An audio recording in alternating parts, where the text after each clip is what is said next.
வணக்கம். தமிழ் ஃபுட் கார்னரில் சேமியா தேங்காய் பால் பாயாசம் பண்ண போகிறோம். இந்த பாயாசத்தோட டேஸ்ட் ரொம்ப சூப்பராக இருக்கும். எப்படி பண்ணுறதுன்னு பார்க்கலாம். இது வரைக்கும் நம்ம சேனலை சப்ஸ்கிரைப் பண்ணாதவங்க சப்ஸ்கிரைப் பண்ணிவிட்டு பக்கத்தில் உள்ள பெல் பட்டனையும் கிளிக் பண்ணிக்கோங்க. இந்த பாயாசத்துக்கு 1/2 கப் ரோஸ்டட் சேமியா எடுத்திருக்கேன். அதுக்கு 1/2 கப் தேங்காய் துருவலை இந்த மிக்ஸி ஜாரில் சேர்த்துட்டு இதில் 3/4 கப்பு தண்ணி சேர்த்து நல்லா அரைச்சிட்டு வடிகட்டி ஃபஸ்ட்டு தேங்காய் பால் எடுத்துக்கலாம். ஃபஸ்ட்டு தேங்காய் பால் எடுத்தாச்சு, அது 3/4 கப் அளவுக்கு இருக்குது. மறுபடியும் இதில் 1 கப் தண்ணி சேர்த்து நல்லா நைஸாக அரைச்சி வடிகட்டி 2வது தேங்காய் பால் எடுத்துக்கலாம். 2வது தேங்காய் பாலும் எடுத்து வச்சாச்சு. இது 1/2 கப் அளவுக்கு இருக்குது. ஸ்டவ்வில் பேன் போட்டிருக்கேன். அதில் 2 டேபிள் ஸ்பூன் நெய் சேர்த்து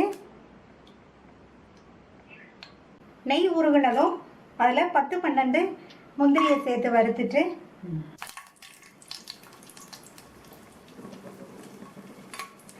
முந்திரியோட கலர் மாறி வருது. அதில் 10-12 உலர்ந்த திராட்சையும் சேர்த்து வறுத்துக்கலாம். ரெண்டுமே நல்லா வறுபட்டுருச்சு. இதை தனியாக எடுத்து வச்சுட்டு அடுத்து பொடியாக கட் பண்ண 2 டேபிள் ஸ்பூன் தேங்காய் துண்டுகளை சேர்த்து வறுத்து எடுத்துக்கலாம்.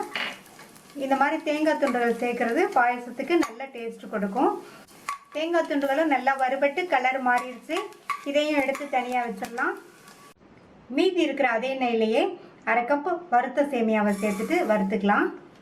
சேமியா வறுத்த சேமியாவாக இருந்தாலும் இந்த மாதிரி நம்ம பாயசம் பண்ணும்போது அதை லைட்டாக வறுத்து விட்டுட்டு பாயசம் பண்ணால் பாயசம் வந்து நல்லாயிருக்கும். சேமியா நெய்லேயே வறுபட்டு நல்லா வாசனை வந்துருச்சு. இது கூட தேங்காய் பாலை சேர்த்துடலாம். 2வது தேங்காய் பால் 1/2 கப் அளவுக்கு இருக்குது. நல்லா கலந்து விட்டாச்சு. சேமியா வந்து தேங்காய் பால்லையே நல்லா சாஃப்டாக வெந்து வரணும். ஒரு கொதி வரட்டும். வந்ததுக்கப்புறமா மூடி போட்டுக்கலாம். இப்போ நல்லா கொதி வந்துருச்சு. மூடி போட்டுடலாம். ஸ்டவ்வை வந்து மீடியம் ஃப்ளேமில் வச்சுக்கோங்க. இந்த சேமியா நல்லா வெந்து வரட்டும். இப்போ பாயசத்தில் சேர்க்கறதுக்கு வெள்ளைக்கரைசல் ரெடி பண்ணணும். சேமியா எடுத்த கப்லேயே அதே கப்பு 1/2 கப்பு பொடித்த வெள்ளத்தை இதில் சேர்த்துட்டு இது கூட 1/4 கப் தண்ணி. இந்த வெல்லம் நல்லா கரைஞ்சி வந்ததுக்கப்புறமா இதை வடிகட்டிக்கணும். நம்ம சேமியாவை ஃபுல்லாக தேங்காய் பால்லையே வேக வச்சு கடைசியில் தேங்காய் பாலும் சேர்க்குறோம். தேங்காய் பாலில் ஸ்வீட்னஸ் இருக்கிறதுனால இந்த பாயசத்துக்கு இந்த அளவு வெல்லம் கரெக்டாக இருக்கும். வெல்லம் நல்லா கரைஞ்சிருச்சு.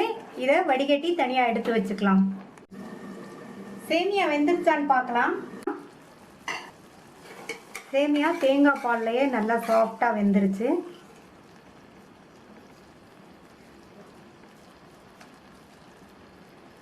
அடுத்து இதில் வடிகட்டி வச்ச வெள்ளைக்கரைசலை சேர்த்து நல்லா கலந்து விட்டுறலாம்.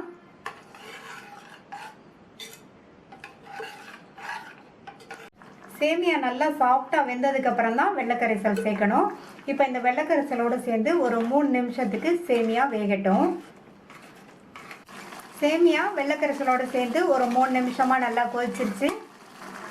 இதில் நம்ம நெய்யில் வறுத்த முந்திரி, திராட்சை, தேங்காய் துண்டுகள், 1/4 டீஸ்பூன் ஏலக்காய் பவுடர் எல்லாத்தையும் சேர்த்துட்டு நல்லா ஒரு தடவை கலந்து விட்டுறலாம். நல்லா கலந்து விட்டுட்டு கடைசியாக இதில் ஃபஸ்ட்டு தேங்காய் பாலை ஊற்றிடலாம். ஃபஸ்ட்டு தேங்காய் பால் சேர்த்ததுக்கப்புறமா ரொம்ப நேரம் கொதிக்க விடக்கூடாது. ஜஸ்ட்டு வந்து ஒரு 2 நிமிஷம் மட்டும் இருந்தால் போதும்.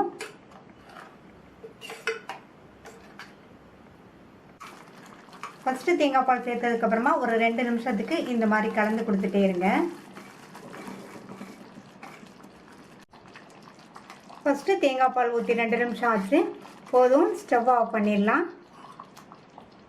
ரொம்ப டேஸ்டான சேமியா தேங்காய் பால் பாயாசம் ரெடி ஆயிடுச்சு. ரொம்ப டேஸ்டான இந்த சேமியா தேங்காய் பால் பாயாசத்தை ட்ரை பண்ணி பார்த்துட்டு உங்கள் கமெண்ட்ஸை சொல்லுங்கள். தேங்க்யூ.